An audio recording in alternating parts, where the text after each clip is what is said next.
Sinabi na huwag kang mag-iingay, di ba? Ha? Saripin ako! Huwag kang sumigaw! Ha? Huwag kang sumigaw!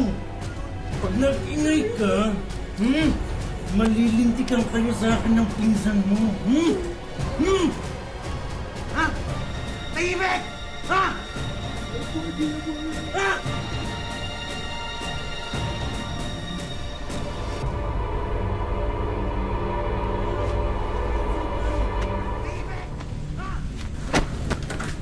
Tatakas ka ba?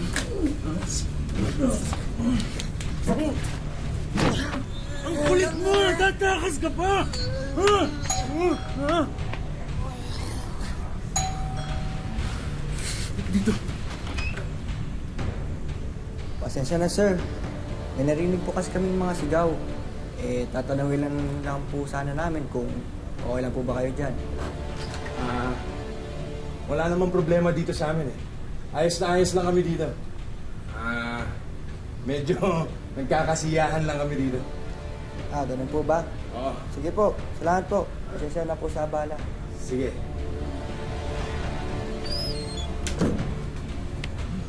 Ang ingay mo kasi. Ha? Narinig tayo sa baba. Kung ayaw niyong malintikan, huwag ka nang mag-ingay. Ha? Ha?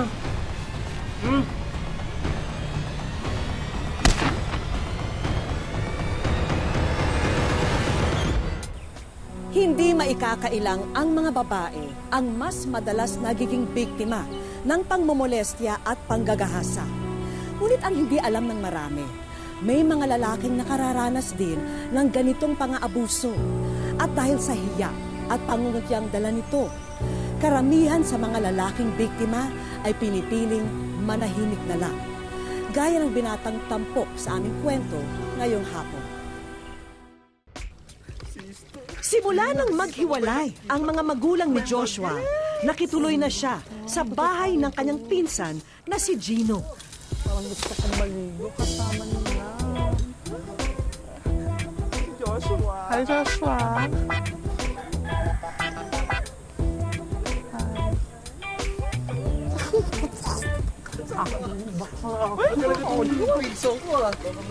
Kakarating mo lang dito, kilala ka na. Loko-loko ka talaga. Bilisan mo na dyan, maglilinis pa tayo ng Bilisan bahay. mo na, puno mo na, oh. Dito, maligo sa labas. Maligo dito. Ay, oh.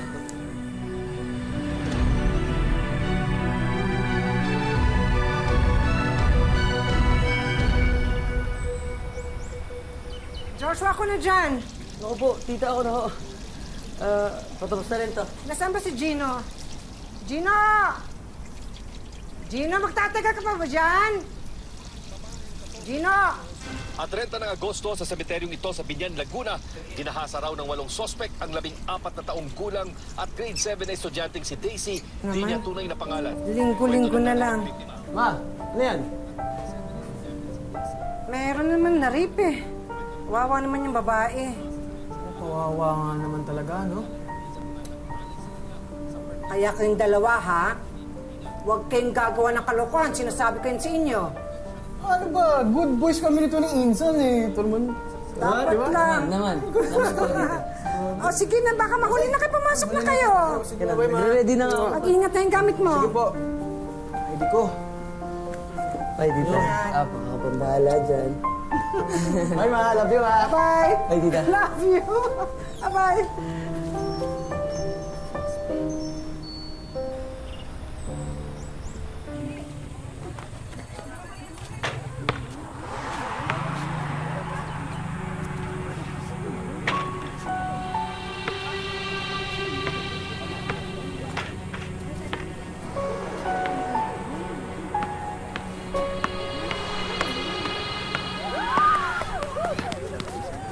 Gege!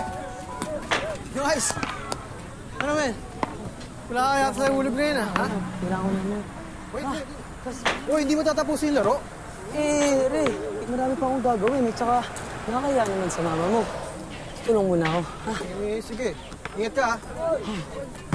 Tara, Kaya guys. mo dyan, Wait, Gege, ingat. Hoy, Para kay Joshua daw. Uy, may pa-soft drinks to, ha? Ay, ibigay niyo sa iba yung ano. Thank you, girls. soft drinks mo. Bigay nila. Soft drinks? Para daw sa'yo. Sino nagbigay?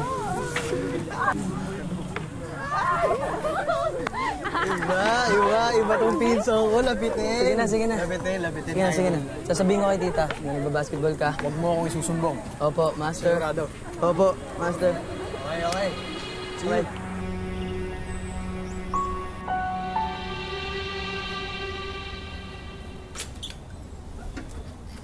Uy, tama na Ay, yan. tita. Pahinga ka na. Ako, okay lang ta. Oh, nagluto ka na rin? Opo. Nako, Joshua. Baka sabihin ng nanay mo, inaalila kita dito, ha? Ikaw talaga. Nako, hindi naman po yun. Itasain muna ako. Ay, tito. Wala po tayong bigas. Ay, pumunta ka muna sa tindahan at bumili ka ng bigas natin para makapagsain na tayo, ha? Okay po. Si Gino nga pala. Ay, nagbabasketball o. Sunduin mo na rin, ha? Okay ba? Bahala. Batang yun, hindi na maasahan dito sa bahay. Anong ginawa ko din mag-basketball. Tita. Sige, sundin mo, ha? Opo.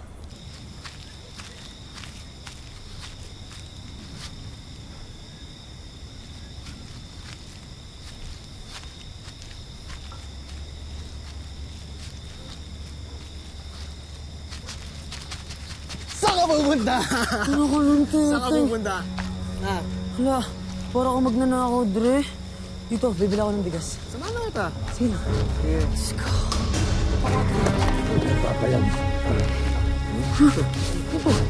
Teka. Meron akong pera. Ito po. Ito po. Kailangan yan. Huwag gumalikot. Thank sa akin. Nakikita mo ba? Dahil sa matinding takot, hindi na nagawa pang manlaban nina Joshua at Gino. Napilitan silang sumama sa estrangherong dumakip sa kanila. Oh, naka-checking na ba yun? Oo, nga ba?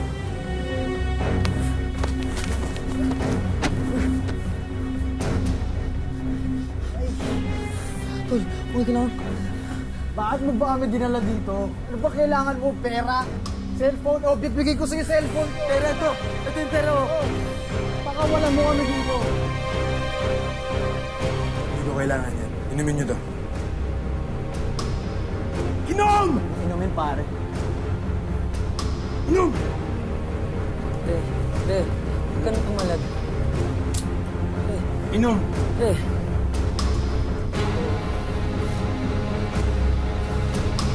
Inom! Ubusin nyo! Ubusin nyo yan! Pag hindi nyo inubos yan, malilintikan kayo sa akin. Ikaw, dalihan mo! Ano yung baso?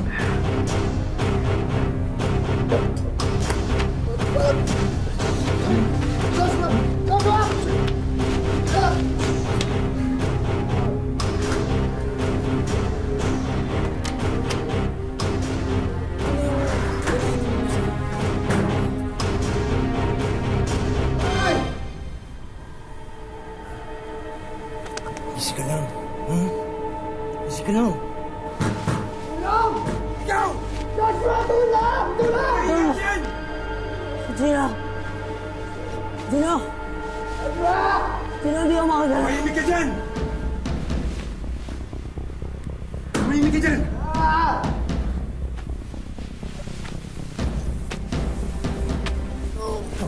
Ang kulit mo! Ang kulit mo! Ha? Gusto mo masaktan? Ha? Ang kulit mo! Ha? Ang kulit mo! Tatakas ka pa! Ha? Ha? Ha?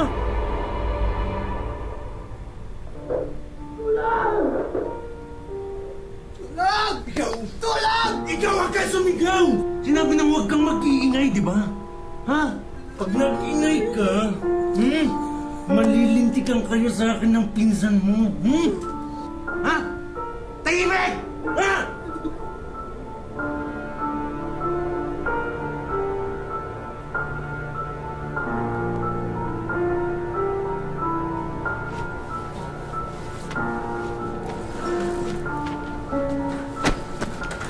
Tatakas ka ba?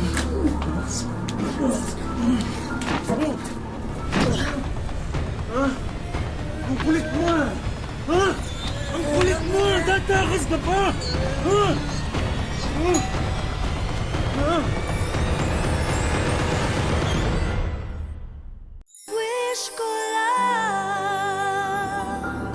Ang kulit mo! Tatakas ka pa! Ha? Ha? Ha? Pasensya na, sir. May narinig po kasi kaming mga sigaw. Tatanawin lang po sana namin kung okay lang po ba kayo dyan. Medyo nagkakasiyahan lang kami dito. Ganun po ba? Oo. Sige po, salamat po. Pasensya na po sa abala. Sige.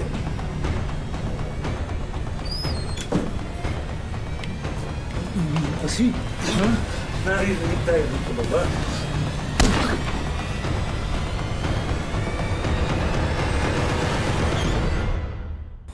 Nitong nakaraang taon, naitala na mas maraming lalaki kesa babae na nasa edad 13 hanggang 24 years old ang dumaranas ng sexual na karahasan.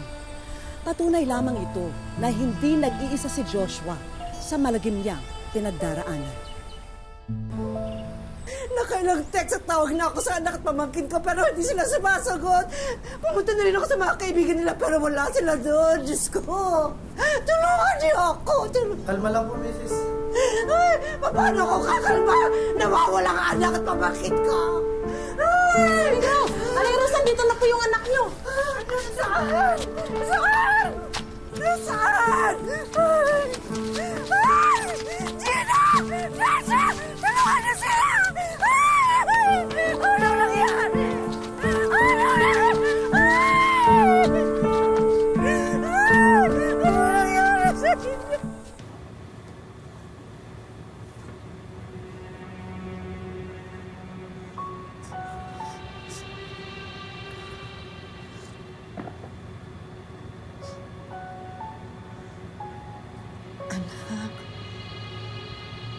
Sabihin niyo kasi sa akin kung anong totoong nangyari.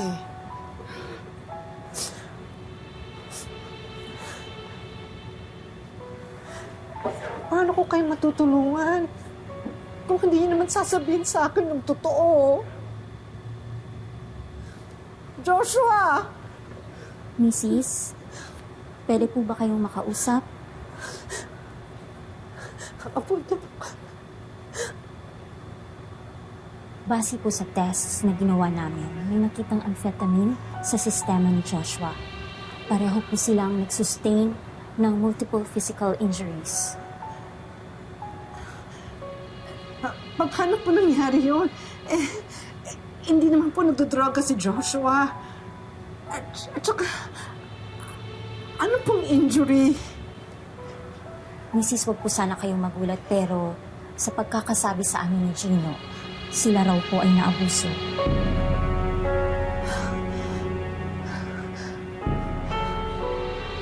Naabuso? Ano pong naabuso? Tinitingnan po namin ito bilang isang kaso ng rape. Rape? Paano pong rape? Lalaki yung anak ko. Lalaki po si Joshua.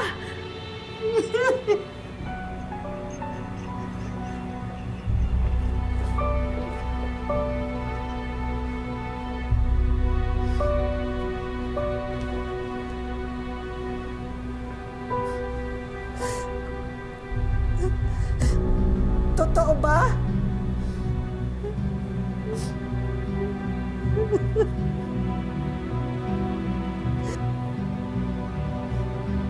Joshua, totoo ba yun?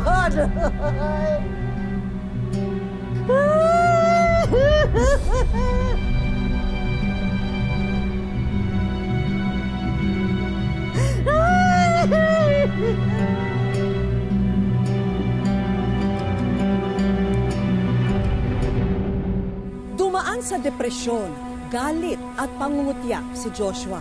Kaya ang mundo ng binata ay pansamantalang naantala.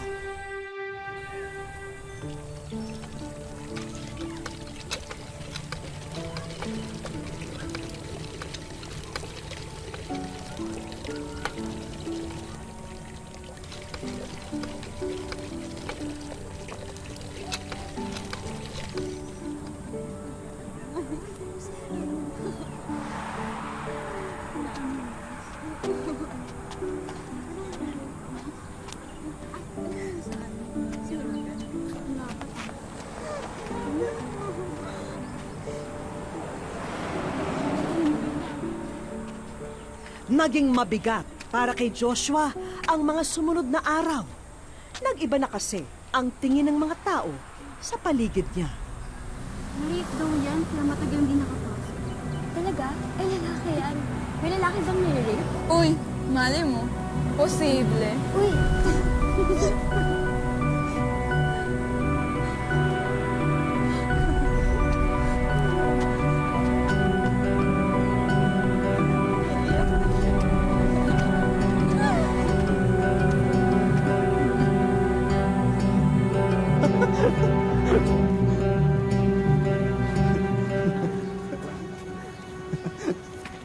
Ako ba pinag-uusapan nyo, ha?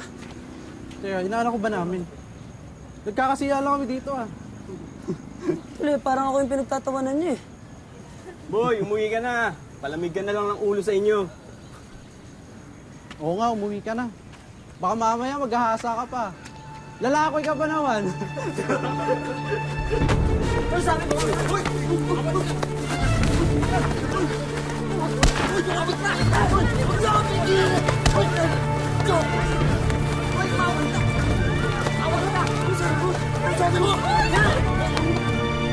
Joshua! Joshua! Tama na! Tama na! Tama na! Tama na! Dito na! Dito! Tama na! Tama na! Tama na! Ha? Tama na!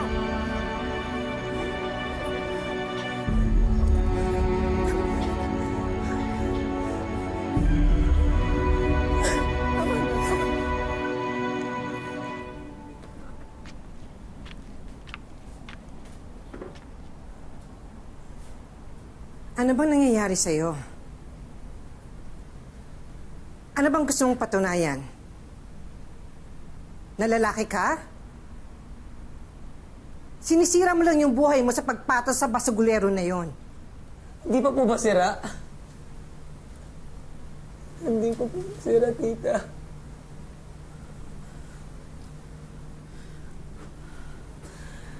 Joshua.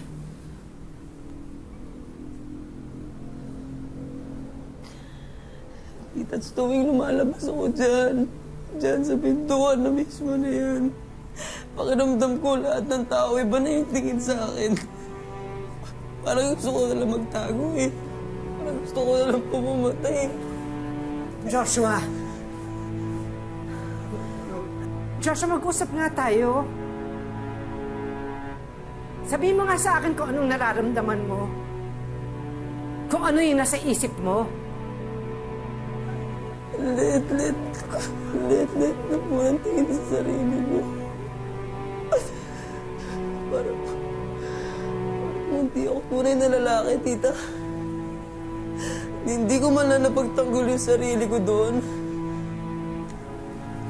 Halika nga. Tumingin ka nga sa akin. Anak. Tita. Alam kong mahirap gawin.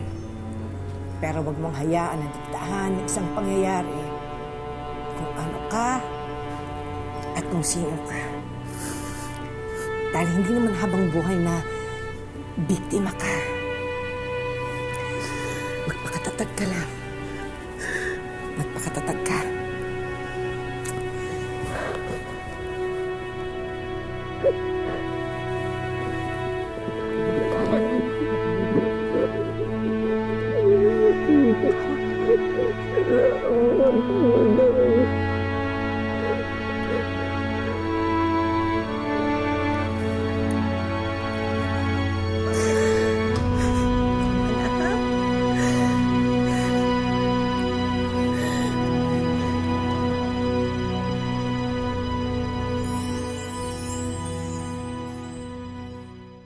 Wish ko lang.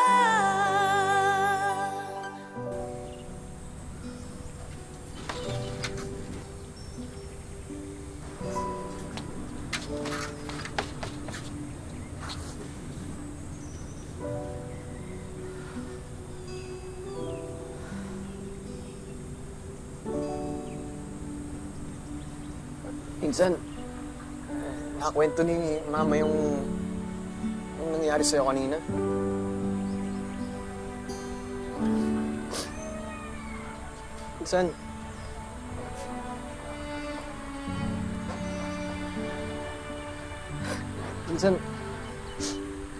Minsan sorry.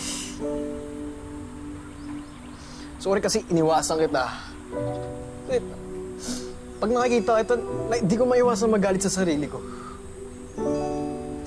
Hinayaan kong babuyin ka nung siraulong lalaki na yun. Minsan di ko maiwasan sisihin sarili ko eh.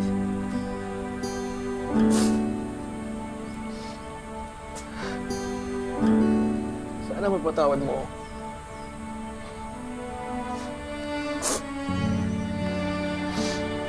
Alam mo, parang ba't humingi ng tawad sa akin, Tol? Parehas lang tayong biktima, men. And yet, minsan may suporta, hindi ko mabigay sa'yo eh. Pero wag kang mag-alala, Insan.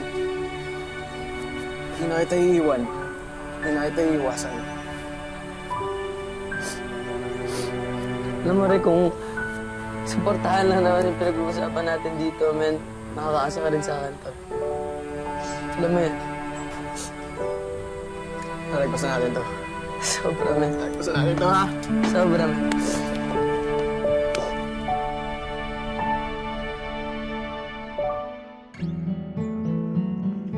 Mula Tuguegarao, nasa isang bayan na sa Batangas, naninirahan si Joshua.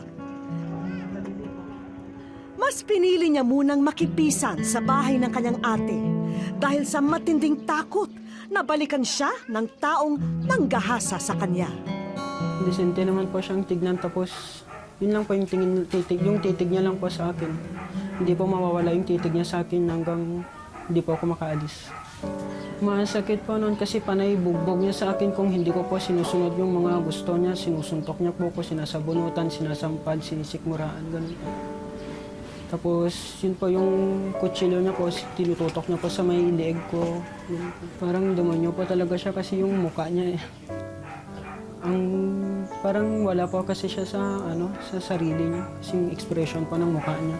Akala ko po noon ay mamamatay na nga siya kasi ganun nga po ang nangyari sa kanya.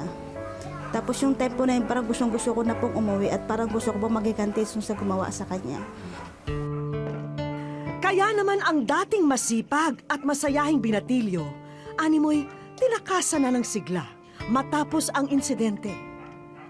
Bukod sa pinili na niyang magkulong na lamang sa bahay, nagdulot pa ito ng matinding paranoia kay Joshua. Simula po nung ganun po yung nangyari, wala na po, parang marami na po akong nasisira sa bahay namin kasi natatakot po ako ganun. Tapos hindi na rin po ako yung tulad ng dati na lumalabas kahit sa harapan lang ng bahay namin, hindi na po. Kasi natatakot po ako na baka nasa labas lang siya tapos papatay niya po ako. Sa ngayon, naging therapy ni Joshua ang pagluluto. Malaki raw ang naitutulong ng pagiging abala niya sa kusina para maging kalmado siya. Dito rin namin nadiskubre ang isang lifelong dream ng binatilyo. Yun po yung maging chef, magluto po. Bata pa lang po ako, mahilig na akong magluto, mag-eksperimento ng kung ano-anong ulam. Ganun pa man, tanggap naman ni Joshua na hindi magiging madali na abutin ang kanyang pangarap. Alam ko po na ang pagiging chef ay pinag-aaralan din po, pero sa ngayon wala po akong kakayanan na makapag-aral. Dahil din po sa hirap ng buhay. Ang bawat araw na lumilipas sa buhay ni Joshua ay proseso raw ng paghilo ng isang malaking sugat sa kanyang pagkatao. Bagamat may mga araw na sadyang pinanghihinaan na siya ng loob, nananatili ang kanyang pananalig na darating ang araw na aayon ang lahat sa kanyang pinapangarap.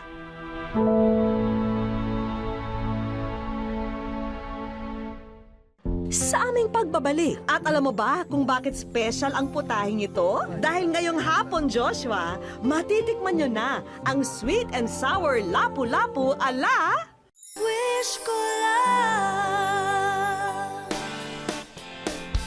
Papaano Ano nga ba ang pinakamainam na paraan para naman mapasaya namin si Joshua? Hindi ba't para sa maraming mga millennial, napapawi raw ang kanilang lumbay sa tuwing nakaka-experience sila ng vitamin C as in dagat?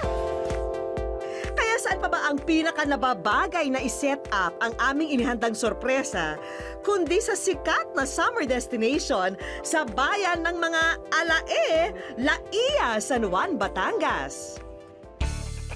Isang professional chef ang aming naimbitahan para naman makapagbigay inspirasyon at makapag-demo na rin kay Joshua kung paano lutuin ang isa sa mga paboritong ulam ng mga Pinoy, ang sweet and sour lapu-lapu with a twist. Balita ko, gusto mo rin maging chef balang araw. Pakinggan mong mabuti ang gagawin ko, ha? Sa pag-prepare ng sweet and sour lapu-lapu, kakailanganin natin ang mga sumusunod. Makinig kang maigi, Joshua, ha? Dahil sinisigurado kong extra special ang putahing inihahanda ni Chef. Hindi rin basta-basta rin po pala ang maging chef kasi maproseso rin sa mga kasangkapan. Konting prito, konting gisa, at konting palapot ng sauce, okay na. At alam mo ba kung bakit special ang putahing ito? Dahil ngayong hapon, Joshua, matitikman nyo na ang sweet and sour lapu-lapu ala... Wish ko lang. Isa lang ang dahilan ni Joshua kung bakit nananatili siyang pursigido na maabot ang kanyang mga pangarap. Gusto ko rin po kasing makatulong din sa kapatid ko, sa pamilya ko po. Ganun para rin po may ahon ko rin po sila sa kahirapan. Kaya naman, kung si Joshua raw ang tatanungin, ang sweet and sour na raw ng wish ko lang ang pinakamalinamnam na ulam na kanyang matitikman. Sobrang saya ko po kasi may karamay na rin po ako sa buhay kasi dati po talagang mag-isa lang po ako, ngayon po kasama ko na po siya. Libreng pag-aaral. Tanggapin mo, Joshua, ang patunay na makakatanggap ka ng 4-year scholarship sa kursong Culinary Arts at wala kang poproblemahin sa kahit na anong bayarin. Para po sa mga kaibigan natin sa STI, mag-aaral ako ng mabuti para makamit ko lahat ng pangarap ko sa buhay. Kung na-enjoy mo ang ating main course, siguradong magugustuhan mo rin ang panghimagas na inihanda namin. Kumbaga sa special halo-halo, kompleto na sa leche flan, ube at ice cream ang susunod na sorpresa. Dahil isang kitchen showcase ang handog namin para mas lalo kang mahasa sa pagluluto.